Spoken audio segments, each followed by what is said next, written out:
Hey guys, thanks for joining me for another Dissidia Final Fantasy Opera Omnia video, and today we are going to talk about the final Squex community stream Joshua and Crystal put on for us. And it was a doozy. It was like 2 hours and 45 minutes or something like that, 2.5 hours. So it was a very long stream. And not really because there was, I will just say right away, there wasn't any like crazy default announcements or anything like that. Joshua made that pretty clear right away.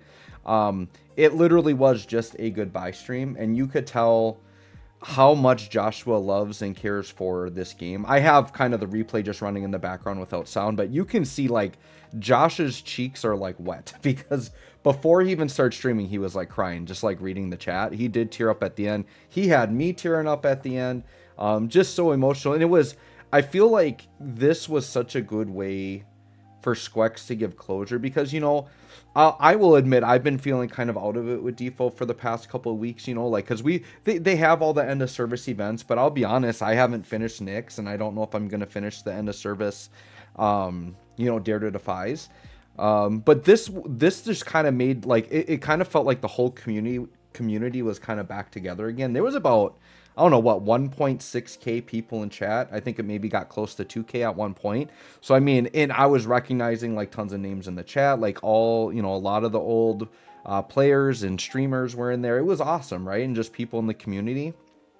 And I think this just reaffirmed for me like this game is literally why I started content creation, because I loved the community so much and I wanted to be a part of it. And I think I'm someone that just, I wasn't very good about like going into Discord chats and Reddit chats and like building up that way. I was one of those people, I think I've talked about this before, but I was kind of like one of those lurkers where I was like heavily invested in the community. I like researched a lot, watched a lot of YouTube. I was like in Discords, but I was kind of a lurker where like I didn't really talk much. I kind of felt awkward. I wasn't sure how to like, you know, introduce myself to people, whatever. So I just started making YouTube content on it. And that was my way of, I guess, giving back to the community and maybe like becoming like a bigger part of the community. And I'm so glad I did, just for like the people I've met, like my Discord, getting closer with like Mark and 40 the Broadway saying, like just being able to talk to them and chat with them more, and get closer to some people like that. Right. And, you know, it in like my Discord built up to like 700 plus people. Like I never thought I would have a Discord with over 700 people in it, right? My Discord, literally, I'll tell you guys a little story here about why my Discord started.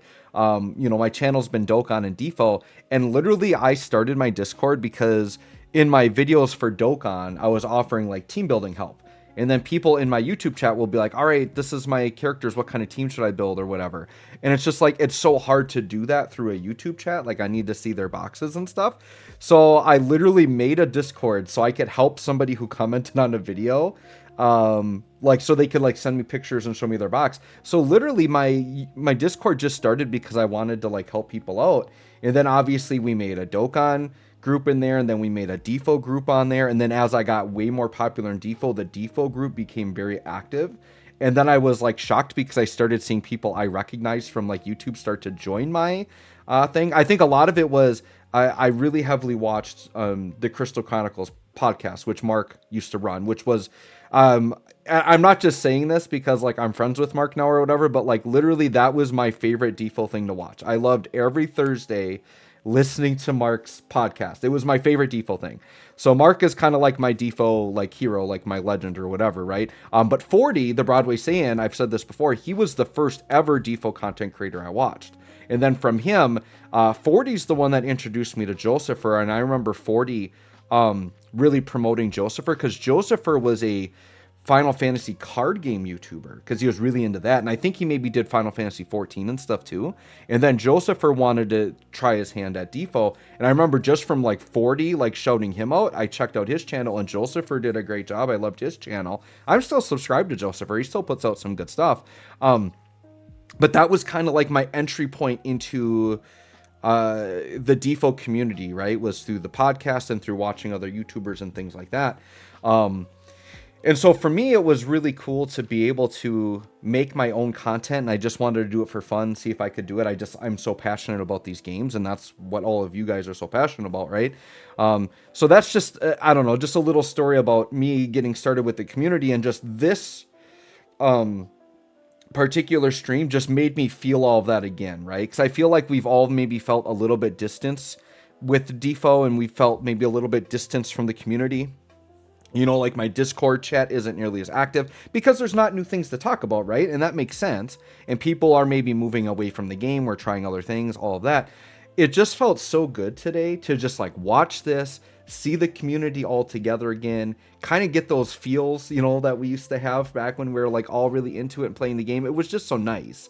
And I think now going off of this, like I just really feel ready to have my stream as well. Like I'm ready for it.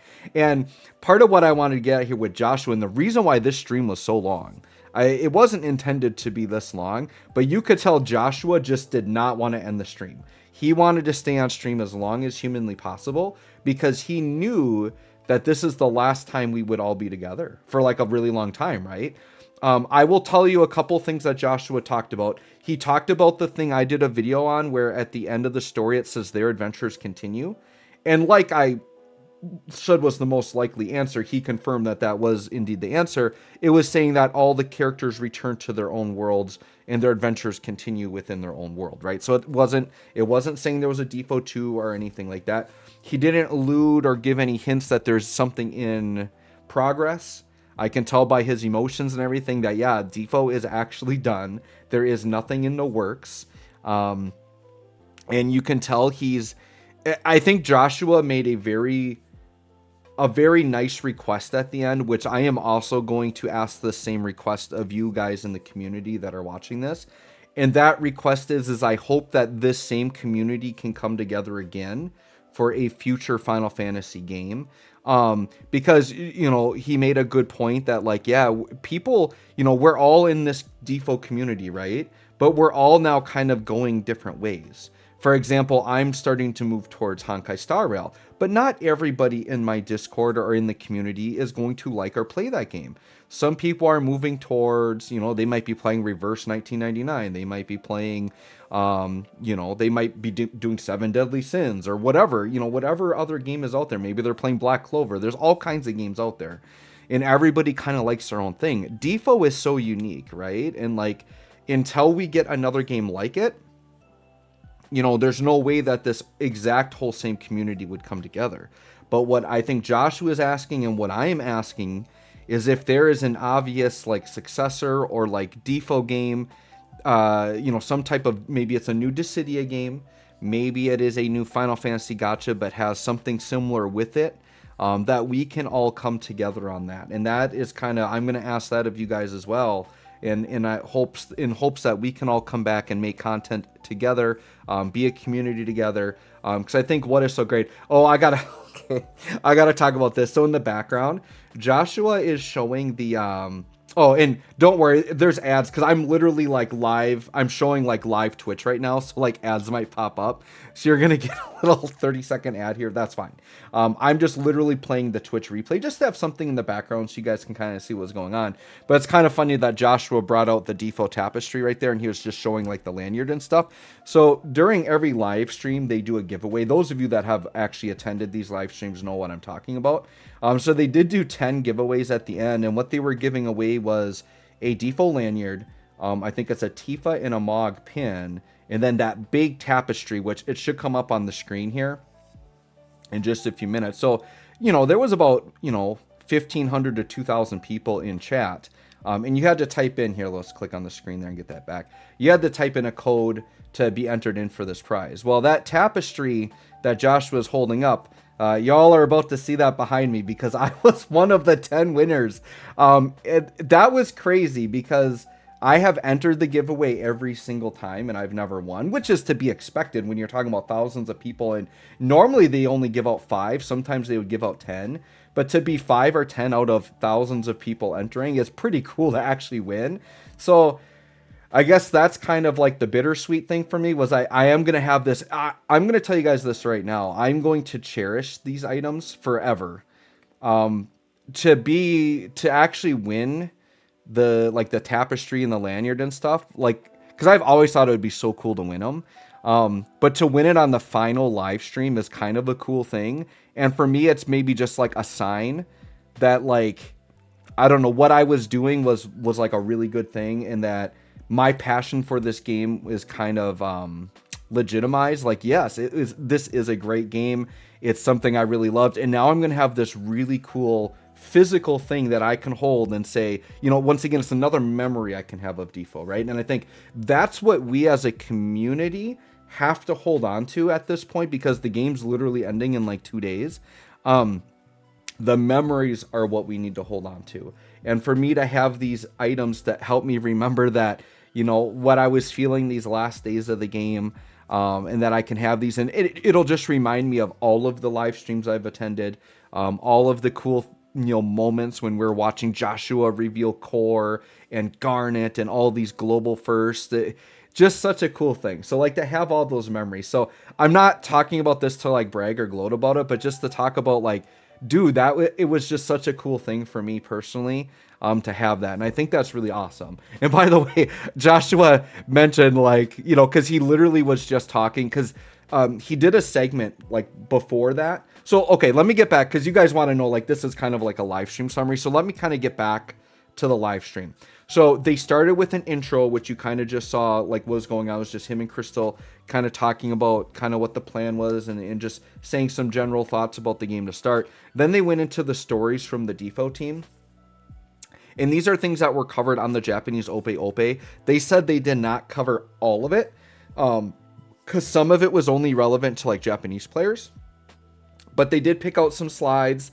They did translate them to English, and just shared some developer stories. So it was, I'm not going to sit and like read all the slides. If you guys want to go back, like if you go on Twitch, on Square Enix's Twitch, this whole thing is up to watch. So if you want to go back and watch this and read all the slides, feel free to do that. There are some like pretty cool stories. Like they talked about like reasons for why they develop certain things, difficulties in maybe doing animations, just stories from developing the game, right? One of the things they talked about in particular that kind of stood out to me was the reason we got weapon glosses were because of Ultima weapons.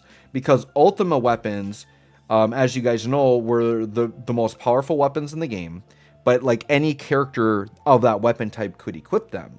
And what they were worried about, because they knew all players would want to put the Ultima weapons on their best characters, they were worried that they were worried about designing a weapon that would look good on every character, right?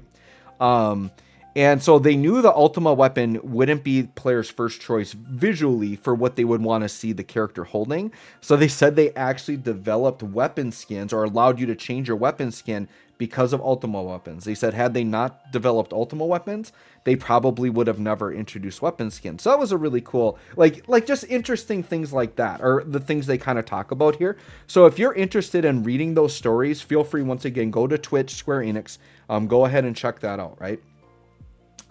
So then after that, once again, just, you can tell how much Joshua and Crystal appreciate the community and just what we've developed. And once again, this is the reason I really, really got into the Dffoo community, because it is such a good community. It's something we talked about very early on in the game, but there were, I don't know what, like 3 or 4 simultaneous podcast-like things going on. Yes, Mark, I'm going to use the word podcast-like. Mark's big thing was that he was the only true official well, not official, he was unofficial, but Mark was the only true like podcast, because he actually was available on podcast platforms. Whereas other groups like 40's Fireside Chat and there was a couple other ones, right? Like Black Nero did one. There was like 3 or 4 other things that they're basically like discussions, right? And discussion groups, very similar to Mark's podcast, right? But Mark always referred to them as podcasts like, because he actually paid extra money to put the podcast on actual podcast platforms. So shout out to Mark for that. But to see a game where there was like, we'll just call it like 3 to 4 simultaneous podcasts going at once, that's crazy. Like Dokkan Battle is a way more popular game in the grand scheme of things, and even their community only ever really had one at a time. I actually think right now there are 2 podcasts going that I know of, but there could be more than that. I forgot to put Do Not Disturb on my phone, by the way, but that's okay. But it was just like, yeah, the community was, I've never seen a community so passionate about a game than Dffoo, right? Which it just speaks to how good the game is and just how great the community is. And so speaking to that, what Joshua and Crystal kind of moved on to after this segment was they were literally just shouting out anybody who was a part of the community in terms of helped developing resources. So like they started by talking about people like Tonberry Troop and DFFOO Tip and like Decidia DB, like all of these websites like Macnol and like his resources and all that, you know, Nidre and what he did, like all of these people. And the list was huge, right? I can't name them all off the top of my head, but just shouted out all these great people. Rem, that's another one I got to shout out Rem too. But like all these great people in the community that just helped with like data stuff, presenting information to the community, creating infographics, right? Like that's what Tonberry Troop did. Tonberry Troop, I will say, was like vital to what I did, because when I did the character guides, I always used their infographic as like my baseline. And then if some of my opinions differed, I would modify it and then incorporate that into my character guides, right? But their infographic made it so easy for me to present the characters to you. So without stuff like that, you may have never had my character guides, right? So in turn, the Tonberry Troop made my content possible. As an example, Decidia Compendium, for like researching Japanese characters and things that hadn't released yet on global. Like that was vital to me. Like when I wanted to do should you polls on characters that hadn't released yet, if Tonberry Troop hadn't done their guides yet, like Decidia Compendium was like where I was going. So shout out to those people that worked on that, right? So they started out by like shouting out those people, and then they started shouting out literally every content creator. So Joshua started by shouting out every content creator that he knew of. And then like he asked chat, like, just tell us anybody that's been a content creator. And chat was just listing off names. And Joshua was reading every single name. And literally for like the last hour of the stream, even if they're doing other things, he would be like, all right, keep typing in people. And he would just try to shout out new people that he hadn't talked about yet. And he brought up some really old names from way back in the community. So shout out to Joshua and Crystal for just like shouting out and appreciating all of the content creators, shouting out all of the people in the community that, you know, made everything so accessible to its players. They shouted out Discord mods, anything you could think of. And then they went and basically talked about their own team and like the PR people and the marketing people that work for Square Enix that they worked with. He talked a little bit more in depth about what Crystal did. Like I think a lot of people in the community didn't realize that Crystal actually typed out all the news notices that we got in the game. And that's like a really huge job. So we have to, you know, appreciate and shout out Crystal for that, because, you know, I won't speak for everyone else, but for me, I just saw her as the co-host to Joshua, and I didn't really know what else she did. And it was nice that Joshua shouted her out so we could all appreciate all of the hard work that she did. You know, and Joshua, you know, we want to make sure that we recognize Joshua as he wasn't just a host either. He works on putting these slides together. He actually would like play test characters. He would give ideas. Something I didn't know was Joshua actually got to kind of like help choose the global first. Like that's really cool. What a cool thing. So what Joshua said was, they would kind of give them a short list of characters, and it was his job to kind of pick who he thought the global player base would relate to most. So Joshua actually picked Beatrix as the first global first, and shout out to Joshua for that. That was a really good pick, right? Really, really good character to get there. So yeah, just a lot of really cool things like that. And Joshua actually said something else that I think he regretted saying, but apparently Joshua knows what characters were in development that never made it to the game. So then like instantly chat was like, oh, who is it? Spill the beans. And he's like, no, I shouldn't have said it, because he can't talk about it. So even though the game is ending, he can't talk about who was in development.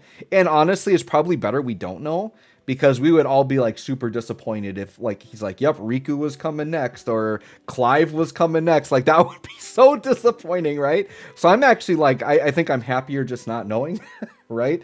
But it's cool to know that Joshua had all those connections, and he talked about that, you know, even though like his own account, you know, he had the summon for characters like we all did, but he also had like a dev account where he actually got to try out the characters. And when we got to see like the BT and the FR preview videos and stuff, that was actually Joshua's gameplay. He was on like a dev account, and he actually had to do the videos and like press the buttons and tell the characters what to do in a certain order to help record those videos. So I didn't realize Joshua did that. I always thought that that was just, you know, pre-recorded gameplay from JP, but like Joshua said that no, he actually played with the characters before release and helped kind of put those videos together. So that's really cool as well, right? So yeah, after kind of all the shoutouts and everything, basically then what Joshua did was he just put up his account and he did a bunch of summons and he did a bunch of co-op with the community and continued to just talk, share memories, answer questions, all that fun stuff. And then, you know, they did the prize drawing at the end and long behold, I won, which was super cool. And then after that, they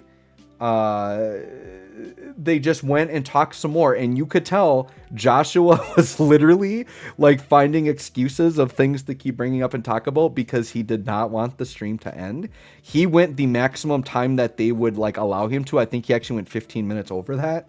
So I think shout out to Joshua because you can tell, and I think ultimately I want to give him the most thanks here, but you can tell ultimately he wasn't just doing this as a job, right? This is clearly somebody who was just as passionate about the game as we were, just as sad, if not more sad, to see the game go than us. And I think Joshua is the type of person you would want to have as a community manager, someone who is as invested in the game as we are. And Joshua clearly was that, and clearly was sad to see the game go. And I'm sure, I don't want to speak for Joshua, but my guess, it's not just that like the game's going away, because my gut feeling is the way I feel, you know, and I think Joshua's probably feeling the same way. I'm not just sad because the game's going away, but it's because the community is going to be kind of going in their own directions, right? And that's the part he talked to at the end is like, please, we need to keep this community together. And I think that's what I want to end with in this video is that my hope, and I think Joshua's hope, is that another game will release in the future that we can kind of agree as a community like, hey, let's come together on this. Let's bring that Dffoo community back. And I hope Squex can bring that game to us. Ultimately, it's up to them to do that. But bring us that game that we naturally see as, like, yes, this is the Dffoo successor that we need to get into. So all I can say is moving forward, I'm really itching to see what the next Squex Final Fantasy game will be that would possibly be like a gacha game. It's not Ever Crisis, right? We tried that.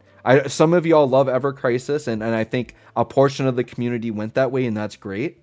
But I think there's a lot of people that, you know, split off from that as well. So hopefully there's something where like, yeah, just a new Final Fantasy that we all come together on. And here's the other thing, guys.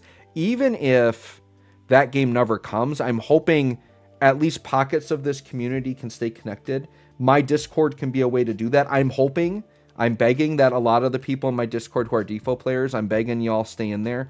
I'll keep the Dffoo chat open. Maybe what I'll do is I'll change it to just like Dffoo memories or something. But I will keep that channel open so that at least the people from this community, just to have a place where they can sit and just chat and talk. And even if it's maybe not about Dffoo, but just a place that's identified as like, hey, Dffoo community, let's come here. Let's hang out. So if you're someone that isn't in my Discord already, my Discord is posted in the description. So if you want to go ahead and jump into there and just jump into my Dffoo chat and like stay connected with people in the community, I think that would be awesome. That would be great. So anyways, guys, you can let me know what your thoughts are, what you're thinking right now, but I'm going to keep this train rolling, right? Like Joshua didn't want the stream to end. So I'm going to do him a favor. I'm going to keep this stream rolling. We're going to be doing it on Wednesday, the 28th at 6 p.m. Central Time. The stream is already posted on my channel, so you'll see it up there. It'll tell you. So if you want to know in your time zone when it's coming up, you can go to my live section on my YouTube, and you can click on the stream, and there will be a countdown, and it will tell you when it is starting. So I'm going to do a big kind of Dffoo send-off stream. It'll be kind of similar to this, where I'm going to share my own memories. I want you guys all to share your memories. I had thought about doing like Dare to Defy in there, but honestly, I think I just want to literally do like 2 hours of just like co-op with you guys. I might do like a box showcase and show you all my weapons and stuff, but I kind of want to just do a bunch of co-op. I do have a couple of other special things planned. I want to show off some cool Dffoo stuff that I have, like physical things. and yeah, just kind of chat with you guys and hang out. So I'm hoping that a lot of you can come to that stream. I would love to see you all there to hang out and share your memories of the game. So anyways, guys, thanks for watching. We'll catch you on the next one, and hopefully that'll be on Wednesday night. Thanks for watching.